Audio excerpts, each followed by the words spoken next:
we have a tradition where I work where we were doing something and we've been doing it that way for years.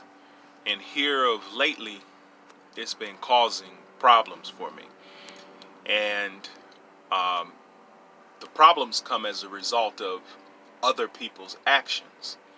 So as I'm practicing Stoicism, I'm focusing on what I can control and not worrying about the things I cannot control, and working on having the wisdom to know the difference between those two things. So as I thought about what I could do about the situation, I took my time and I wrote a very detailed, well thought out, succinct email communication to all of my team members on all four of the shifts that we work on.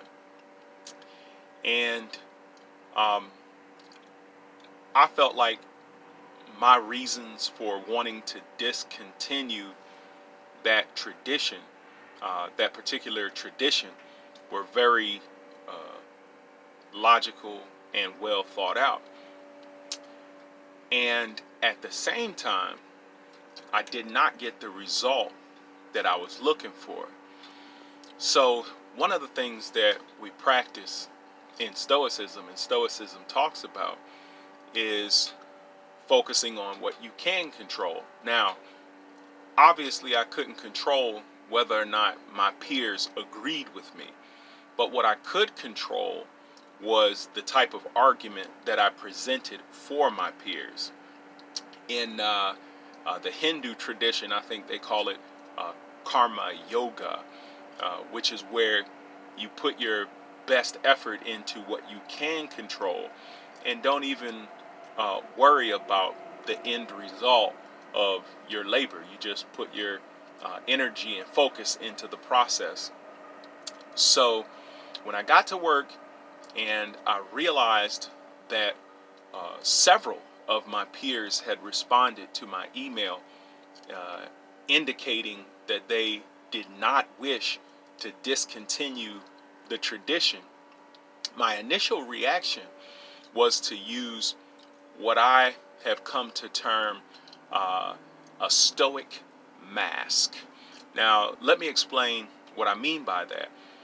When I was teaching students in residential treatment, I called it the program mask. And the way that it works is we use our philosophy or our religion. It could be religion, it could be a particular doctrine or whatever. And we use that as an excuse to engage in egotistical behavior. So the ego was telling me, my ego was telling me, hey, your idea is better. You had a logical argument. They're just disagreeing to be disagreeable. You just continue to hold your ground because courage is a stoic virtue. Now, that was my initial reaction. And I tell you this because I want you to be careful about wearing a stoic mask in order to allow your ego to take over and allow your ego to play the right wrong game, as I would call it. So what did I do? I evaluated my motives. I asked myself, I said, okay, why do I want to stick to this? Why is it so important for me to be the only one saying that this has to change?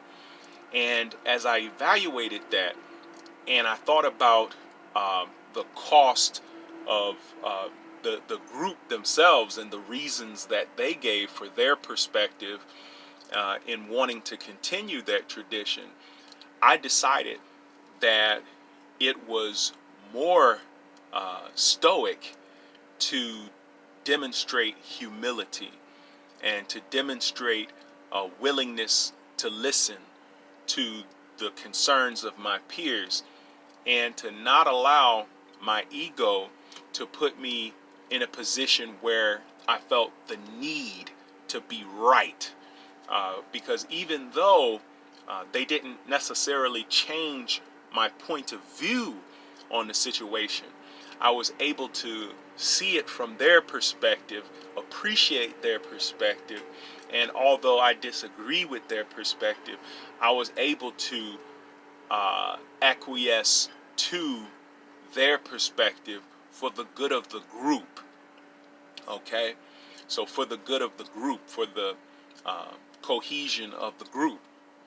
So, be careful when your ego starts to talk to you about, well, you're taking this stand, and by taking a firm stand and showing courage and not going along with the crowd, you're more stoic. Be careful that your ego is not just taking over and hijacking you.